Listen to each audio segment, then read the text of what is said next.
mahalaga po naman pangalagaan natin ng ating bansa para sa ikasusulong ng turismo dito sa atin. Huwag sanang abusuhin ng tao ang mabuting dulot na magandang likas na yaman na bigay ng Diyos sa atin. Kaya ingatan at mahalin natin ito. O, Bible story naman tayo. Sige po, Eric! Okay. Kahapon ay natunghayan natin ang tungkol sa pagkabilanggo ni Jose. Dahil pinaratangan po siya ng asawa ni Potiphar na ginawan po siya ng hindi mabuti. Nakakalungkot nga po ang nangyari kay Jose dahil nabilanggo po siya pero wala naman po siyang ginawang masama. Oo, pero hindi siya pinabayaan ng Panginoon samantalang siya ay nasa bilangguan. At siya nga ay nakasumpong ng biyaya sa paningin ng katiwala sa bilangguan. Ano pat ipinamahala nga sa kanyang kamay ang lahat ng bilanggo na nasa bilangguan. At pagkatapos ng bagay na iyon, nabilanggo naman ang dalawang tagapamahala ng hari sa Ehipto. At nakasama sila ni Jose sa bilangguan. At kapwa nga sila nanaginip sa isang gabi. At alam nyo ba kung anong nangyari? Eto, basahin natin ang nakasulat sa Henesis sa 41 hanggang 11.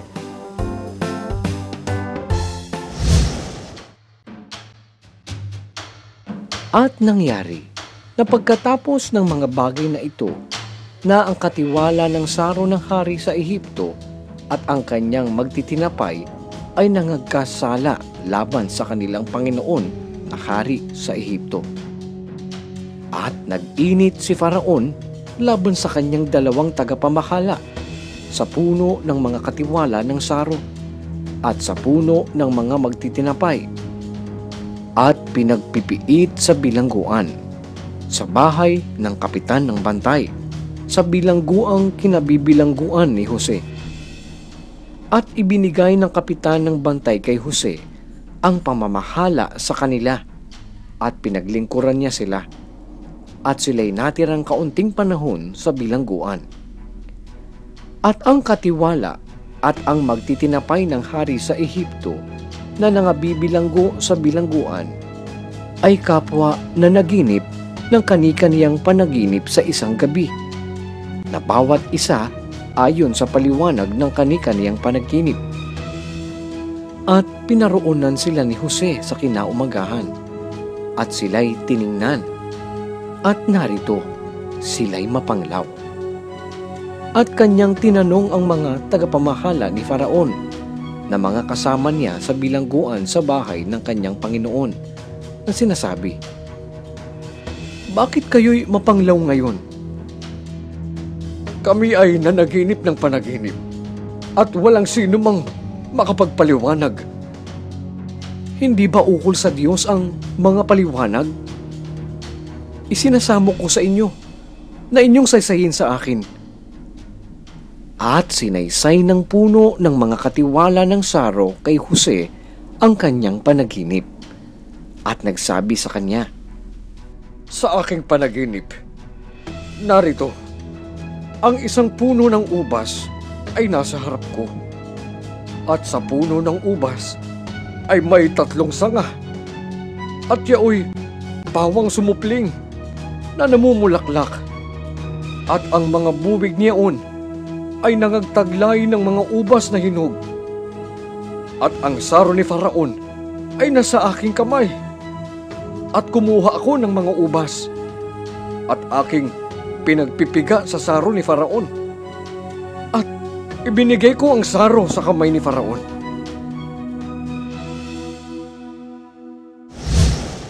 Hindi po pala inilihim ng pinuno ng mga katiwala ng saro kay Jose ang kanyang panaginip. At kinilala po ni Jose na ukol po sa Diyos ang paliwanag ng kanyang panaginip. O, kaya nga ipinasaysay ni Jose sa pinuno ng mga katiwala ng saro ang tungkol sa kanyang panaginip para ipaliwanag sa kanya sa pamamagitan ng paggabay ng Panginoon. Eh ano naman po ang ginawa ng pinuno ng mga magtitinapay sa kanyang panaginip? Sinabi niya rin po ba yun kay Jose? Talagang interesado kayo, ha? Sige, bukas, God willing, yan naman ang ating matutunghayan. Kaya huwag kayong a-absent sa panonood ng Bible story. Ang turismo sa ating bansa ay mahalaga sa pag-unlad ng ating bansa. Kaya naman gumagawa ng paraan ang ating gobyerno para mapaganda at maisulong ito. Pero ang lagi nating tatandaan na ang likas na yaman ay hindi ginawa ng tao, kundi ng Diyos na makapangyarihan sa lahat.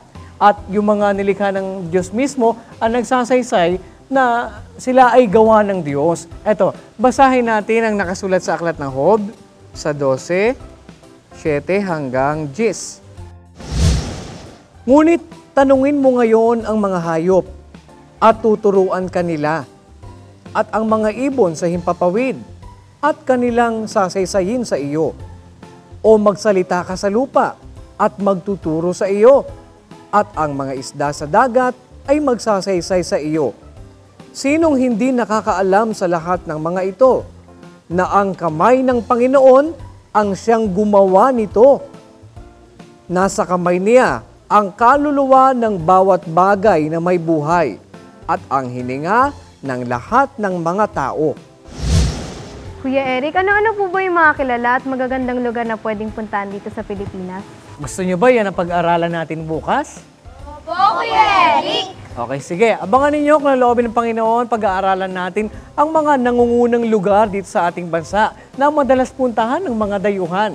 Abangan niyo yan, ha?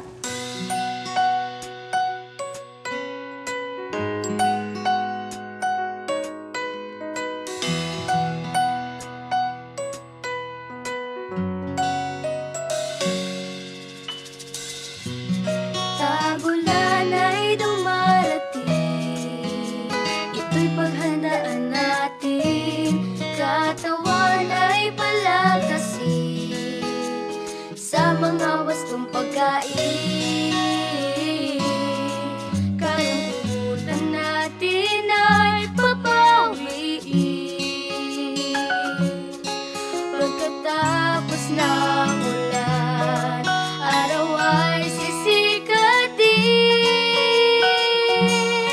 sa pagbuhos ng ulan. Ating ngang nalalaman sa Diyos nagmumula ang kabutihan. Pananim at kagubatan nadidirigan sa lupa'y nararamdaman kanya. Pagmamahal magpakailanman.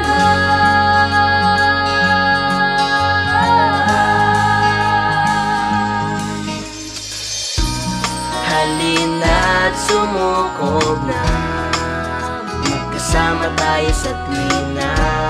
Sa hirap at sa saya, pagkulang may di bali na. Sa problema ay huwag na padadala. Sa pagtila ng ulan, panibagang pag-asa.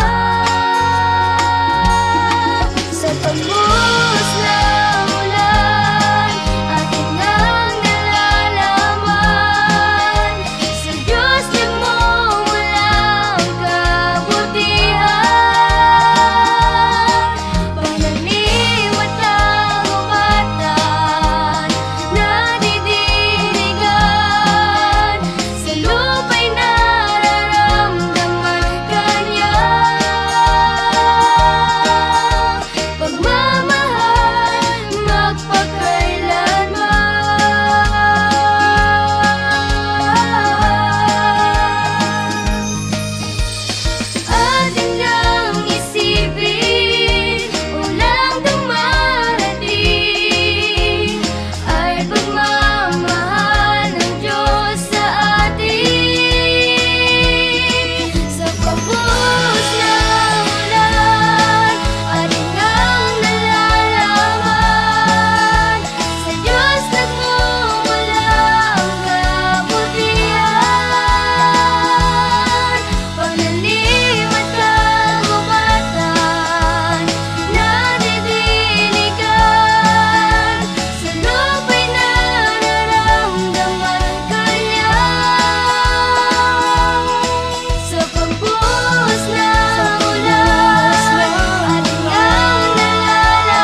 Hanggang dito mga bata, bukas God willing ay muli tayong magkita-kita. Dito lang sa nag-iisang Bible School on Air, ang KNC Show!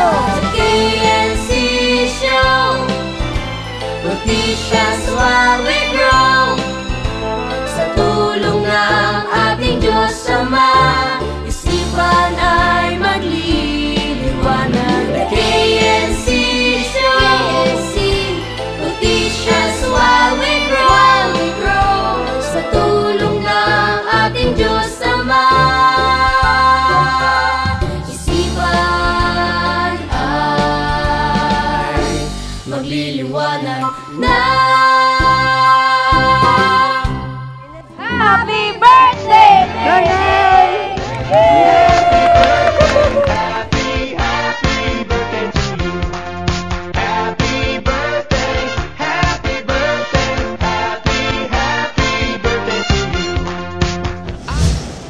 Kaya po ba maayos ang kalagayan ng turismo dito sa ating bansa? One more.